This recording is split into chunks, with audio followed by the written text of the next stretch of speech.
السلام علیکم ورحمۃ اللہ وبرکاتہ۔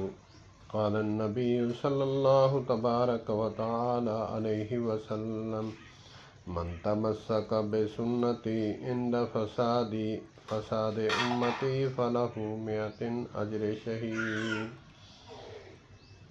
نبی پاک صلی اللہ علیہ وآلہ وسلم نے ارشاد فرمایا کہ من تمسک بسنتی عند فساد امتی،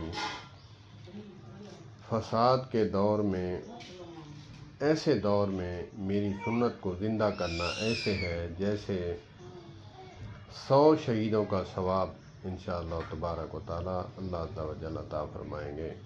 100 شہیدوں کے برابر ایک سنت ہے، میں جس کا ذکر کروں گا، جس کو تقریباً 99% جو ہے لوگ علماء نے بھلا دیا ہے، وہ ہے رمضان المبارک میں سحری کی اذان۔ اس